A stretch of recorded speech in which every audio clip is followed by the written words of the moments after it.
So, when we meet Edward Nygma, he's a little bit different. He's going to be working for Gotham City. Yes. Tell me about where Edward is when we start the series and where his head's at. Okay, so the best part of doing the origin stories is starting far, far, far away from where everyone knows that I'm going.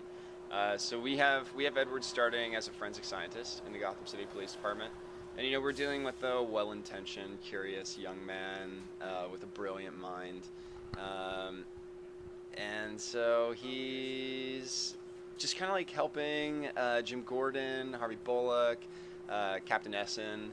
And he's just really good at his job. He starts testing boundaries and dipping his toes in other ponds. And he's extremely helpful, so they're kind of allowing it to happen. And we're going to see him gain more and more responsibility in the police department, so that eventually he knows the police department in and out, and that's going to be pretty helpful for him, in a very Dexter-ish kind of way. So that's kind of like the beginning of Edward's arc. When you got the part, and did the producers, did you kind of like hit the books like comic books and look at all the versions, or did you kind of like stick with the script? Well, so the script, I have to treat the script as my Bible because there aren't a lot of liberties taken, but certainly that's all that we have to work with. I can't justify any actions unless it's actually happened to my person.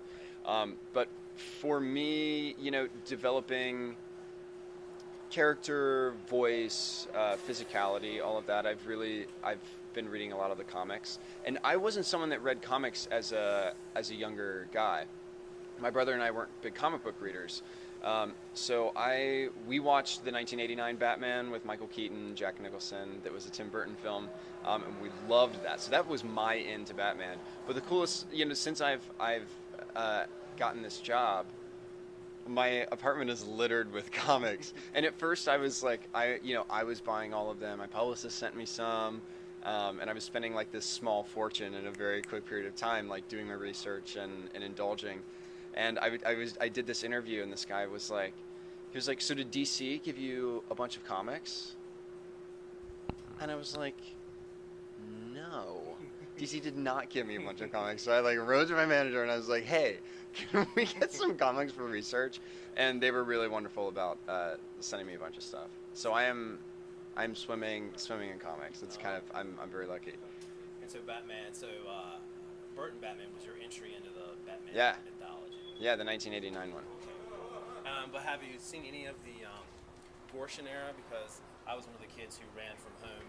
I ran out of the school bus to see the reruns of Adam West Batman. Oh, that's awesome. Seen some of Gorshin? Yeah, I've seen clips. I've seen clips of Gorshin. I haven't watched the full series. So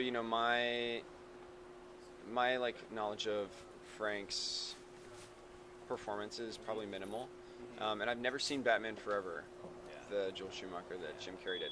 I love Jim Carrey. I love that man. He's a huge reason why I became an actor. But I've not seen that film, probably for the better, because I did a lot of impersonations of him as a kid, and the last thing I need to be doing is having that slip out while I'm working. But yeah, for the most part, I'm reading the comics, looking at the comics, and then reading the scripts. Now I know you got a lot of other projects coming out, and you've done a lot of great work in theater. But this is kind of, in some ways, kind of a breakout. And so, how does it feel to suddenly not only be part of a breakout, but be part of pop culture history? They've probably told you it's Batman's 75th. Yeah. So how does it feel to be part of that kind of? It's not a bad year to start the series, right? Exactly. It's a privilege. It's a real privilege, and certainly a responsibility. It's a little terrifying. No, it's cool. We're adding to a part of the mythology that hasn't really been charted yet, and delved into. So that's pretty cool. Not to just be doing our take on something, but to actually be contributing, and getting to work with DC Entertainment in developing it is a cool honor. It's major. I mean, this is we feel like we either have gold or not, or fool's gold, but I'm really excited and proud of what we're doing. I think there's a lot of integrity in it. Maybe my last question here, but say 4 seasons, 5 seasons from now, things are going well. Are you looking for? Have you thought about that moment when you're reading the script, or you go to your costume designer and it's like, oh, there's something green, or there's a question mark, or you're getting kind of, because the geeks like us, we're Right. kind of looking for that moment. So Well, there will be, the fascination and love of question marks is just like inherent in Edward. Using the symbol as kind of like an antagonistic, treat. That doesn't happen yet, but his love of puzzles, wordplay, riddles starts from the very beginning. I have this really awesome tie clip that's an old typewriter key with a question mark on it that our costume designer found for me. The costumes certainly at this point aren't like flamboyantly green, but there are like tastes of that. They're like some greenish grays, this like really kind of nasty, dirty color. I'm pretty much in muted colors right now. And as Ed gets more brave and flamboyant his costumes will as well. So I can't talk about what season will be Edward's big turn, but it will be coming. final question. Batman's, everyone in his world mainly relies on their brains and their brawn. Yeah. But as you're diving into comic books now, there's a lot of question. If you, Cory Michael Smith, had a superpower ability, what would it be? Oh gosh. Oh man.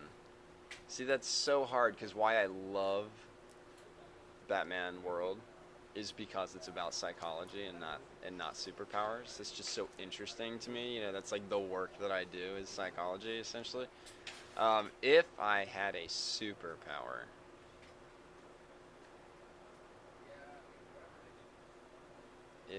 superpower, it would probably have to do with time.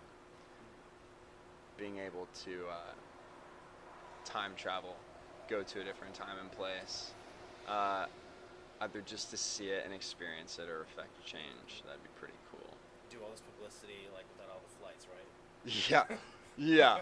Or go back and like fix a messed up interview when you stumble on words,